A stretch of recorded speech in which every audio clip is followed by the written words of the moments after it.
واتجوزت ريماس رغم كل محاولاتي اني ابوظ الجوازة، وعشان كده قررت ألجأ لطريقة تانية تبوظ الجوازة دي.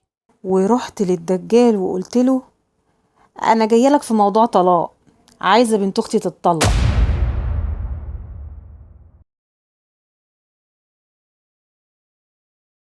اللي بيعيش بقلب مليان حقد وشر بيتهيأله انه كده بيكسب وانه اقوى من اللي حواليه، بس بينسى سنة ربنا وان الدنيا دوارة وان الشر له تمن، والتمن ده دايما بيجي غالي، وفي الاخر هو اللي بيتحرق بنار الشر. انا منى، عندي 57 سنة. تعالوا احكي لكم قصتي. من وانا صغيرة كنت دايما بغير من اختي ليلى، رغم انها اختي الوحيدة، لان دايما هي اللي معاها كل حاجة حلوة، شكلها وطبعها، وعشان كده كانت محبوبة من كل اللي حوالينا. وغيرتي من اختي فضلت تكبر معايا لحد ما كبرنا، وحتى من قبل ما اخلص تعليمي كان نفسي اتجوز قبل اختي، رغم اني الاصغر، عشان بس احس بالانتصار عليها. وعشان كده رضيت باول عريس جالي واتجوزت، وهو كان طيب معايا، بس ما كانش معيشني في المستوى اللي كنت عايزاه. فكرت في الطلاق، بس خفت ان اختي تشمت فيا، وكمان لاني كنت خلفت منه. وتمر الايام واختي تتجوز واحد وسيم وغني، بقيت هموت من الغيظ. ولما كنت اقابل اختي واشتكي لها من ظروف الحياة كانت تقول لي لو محتاجة أي حاجة قوليلي من غير كسوف يا منى، إحنا إخوات، ولو احتجتي أي حاجة لبيتك أو بنتك شهد أنا موجودة. ابدا مفيش، بنتي شهد خلاص داخله المدرسه، وكان نفسي ادخلها مدرسه خاصه، خايفه عليها، وكمان نفسي تتعلم تعليم كده يكون مستوى. دخليها يا منى وما تشيليش هم، أنا هساعدك. مش عايزه اتقل عليكي، بس لو انت شايفه انك تقدري تساعدي مش هقولك لا. أنا شايفة إن دي أقل حاجة ممكن أقدمها لأختي. أنت عارفة أنا قد إيه بحب شهد، دي زي بنتي بالظبط اللي جايه في السكة. ربنا يقومك بالسلامه، انت والبيبي يا اختي حبيبتي. وتمر السنين، وفي يوم كانت اختي ليلى راجعه من المصيف هي وجوزها، بس حصلت حادثه كبيره وليلى ماتت هي وجوزها. طلبت من المحكمة إن يكون وصية على بنت أختي ريماس، خصوصا إن جدتها كبيرة في السن ومريضة، وبينت للمحكمة قد إيه أنا بحب ريماس. والمحكمة وافقت لي على نفقات شهرية الريماس بمبالغ كبيرة، على أساس إنها متعودة تعيش في مستوى عالي، وكنت باخد الفلوس واصرفها على بيتي، وكنت بعامل ريماس معاملة حلوة، وعمري ما بينت لها حقيقتي. وتمر السنين وشهد وريماس يكبروا، وكانوا بيحبوا بعض وكأنهم اخوات فعلا، مش بس بنات خالة. عارفة يا شهد، ساعات بنسى إننا مش إخوات، وبفتكر إنك أختي بجد. وانا كمان من وانا صغيرة وانا حاسة اني برتاح لك اكتر من اي حد، حتى من ماما نفسها. يا حبيبتي يا شهد، انتي قلبك نضيف وجدعة، ومفيش مرة احتجتلك وما لقيتكيش جنبي. فاكرة اول مرة روحت المدرسة وانا خايفة، بس انتي كنتي ماسكة في ايدي وما سبتنيش. بس اللي خلاني هموت من الغيظ لما ريماس رغم انها اصغر من بنتي ب6 سنين، الا انها اتخطبت قبل بنتي، ومش لأي حد، ده عريس غني جدا ومحترم، ما هي اقدح حظ امها. وبنتي شهد اللي اكبر منها ما كانش بيتقدم لها عرسان خالص، ووقتها قلت لبنتي يعني ايه البت ريماس تتخطب قبلك وانتي اكبر منها، وحتى هي مش احلى منك، ده انتي اللي احلى، بس هي عندها حظ زي امها. ليه يا ماما مش كده؟ ريماس تستاهل كل خير، وربنا بيعوضها عن فقدان امها وابوها من وهي صغيرة، وانا فرحانة لها بجد. وانتي كمان يا ماما المفروض تفرحي. انا افرح؟ يعني عايزاني افرح ان بنت اختي اللي اصغر منك ب6 سنين تتجوز قبلك، وكمان واحد غني قوي وسيم؟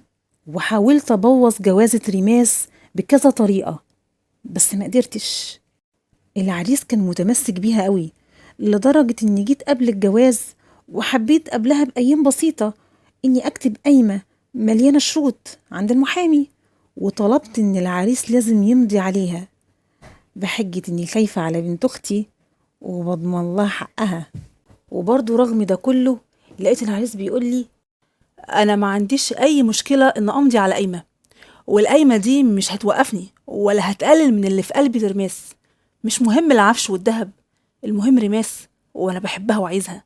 واتجوزت ريماس رغم كل محاولاتي إني أبوظ الجوازة، وعشان كده قررت ألجأ لطريقة تانية تبوظ الجوازة دي. ورحت للدجال وقلت له أنا جاية لك في موضوع طلاق، عايزة بنت أختي تتطلق، أعمل لها تفريق كده نكد، أي حاجة، المهم النتيجة تكون الطلاق. بس كده؟ بسيطة قوي.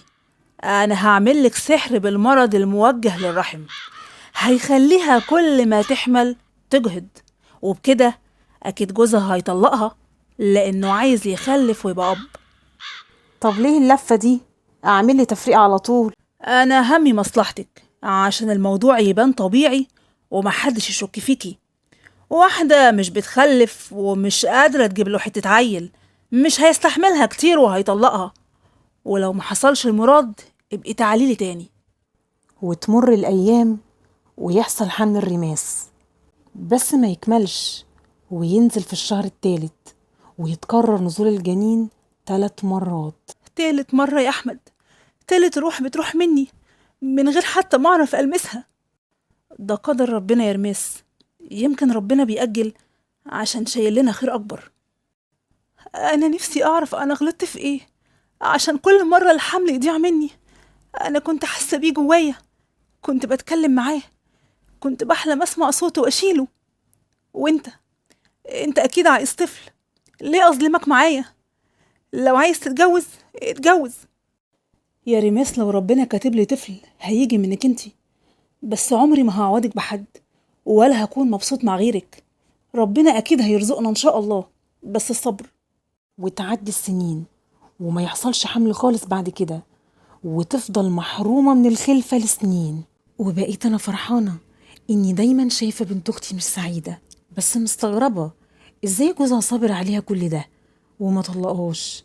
وكنت هروح أعمل سحر تفريق كمان، بس اللي وقفني إني لقيت بنتي شهد جالها العريس المنتظر.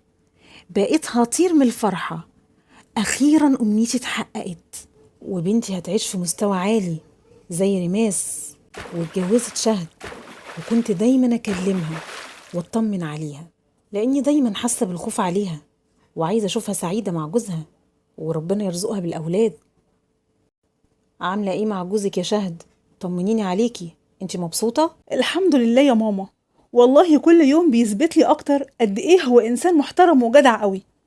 بس انت يا ماما بتسأليني السؤال ده على طول وكأني متجوزة امبارح. أنا أمك وبخاف عليكي، إيه المشكلة يعني؟ طيب يا ماما، أنا أصلا كنت بكلمك دلوقتي عشان أقولك على حاجة حلوة. خير يا شهد؟ أنا حامل يا ماما الحمد لله، وفي الشهر التاني كمان. حامل؟ ما شاء الله، ألف مبروك يا حبيبتي، ربنا يكمل لك على خير. والله يا ماما نفسي قوي ريماس ربنا يرزقها، صعبانة عليا قوي. أنا بدعيلها على طول، دي بقالها 5 سنين متجوزة ومفيش أولاد. ما تقلقيش عليها، ربنا هيديها إن شاء الله. أنا فرحانة لك قوي يا شهد، ربنا يتمم حملك على خير، على الأقل أبقى خالة عشان مش عارفة أكون أم. ما تقوليش كده يا ريماس، والله مهما طال الوقت ربنا هيعوضك، وانت صبرتي ربنا يعوض صبر خير. وبكرة تقولي شهد قالت ربنا هيديكي بالتوأم، أنا هدعيلك وأنا بولد. يا رب يا شهد، من بقك لباب السما. أنا ربنا معوضني بجوزي أحمد، والله ده كفاية إنه صبر عليا كل ده. بس الغريبة يا شهد إن مفيش أي سبب طبي يأخر الخلفة، ولا حتى سبب يخليني أجهض، سبحان الله. وفي مرة رحت أزور بنتي شهد في بيتها، لقيت عندها ريماس، اتضايقت وقتها وخفت لحسن ريماس تحسدها، وقلت لشهد ايه اللي جاب ريماس عندك البيت؟ انا مش عايزاها تشوفك وانتي حامل، دي ممكن تحسدك عشان هي مش بتخلف، خافي على نفسك وما تبقيش عبيطة. لا يا ماما، ريماس دي أختي ومفيش بينا الكلام ده. أنا نازلة يا شهد عشان جوزي اتصل بيا، عن إذنك يا خالتي.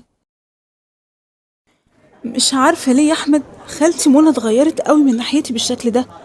دي كانت بتعتبرني زي بنتها، دي هي أمي اللي ربتني، بس دلوقتي مش بحس بناحيتها بأي اهتمام، ولا بتسأل عليا، ولا واقفة جنبي وقت حزني، وأحيانا كمان بتقول كلام يأذيني.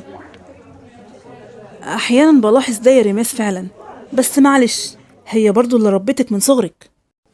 وتعدي 4 سنين وبنتي شهد تجيب مولودها التاني، وفي يوم سبوع المولود وكلنا فرحانين وبنجهز في الأكل عشان عقيقة المولود وعازمين القرايب، وكل واحدة مشغولة بالأكل اللي بتعمله. جبن بنتي الكبير وكان عنده وقتها 3 سنين ونص، وبلع حباية بسلة كانت على الترابيزة بعد ما خلصت تفصيصها عشان نطبخها، وهو معرفش ياخد نفسه ومات. ووقتها كنا كلنا في المطبخ ومحدش معاه عشان ينقذه. وبنتي تعبت جدا بعد وفاة ابنها لدرجة انها كانت هتموت لانها لسه نفسة ووالدة. الحزن اللي هي فيه غلط عليها، لأنها لسه والدة ونفسة، وإلا هيكون في خطر على حياتها. سامحيني يا ريماس، انا اللي عملت فيكي كده وربنا انتقم مني، بس بنتي والله طول عمرها بتحبك وعملتش حاجة فيكي وملهاش ذنب. انا اللي عملتلك عمل عشان ما تخلفيش وتتطلقي، وانا اللي هروح وافكه، بس سامحيني عشان ربنا يشفي بنتي. انتي يا خالتي اللي تعملي فيا كده؟ ده انتي أمي اللي ربتني، عمري ما كنت أتخيل إنك تعملي فيا كده. وليه وعشان إيه؟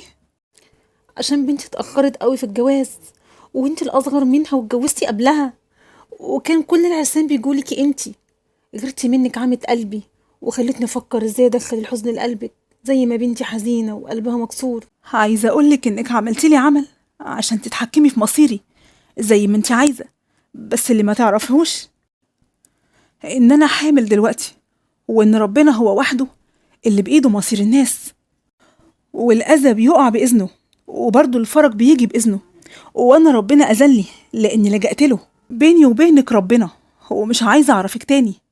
شفتي غضب ربنا عمل في ابني إيه؟ الشر اللي جواكي كان السبب في اللي حصل لي، وبدل ما كنتي بتتمني لي السعادة دلوقتي بتتمني لي عيش. أنا موجوعة قوي على ابني.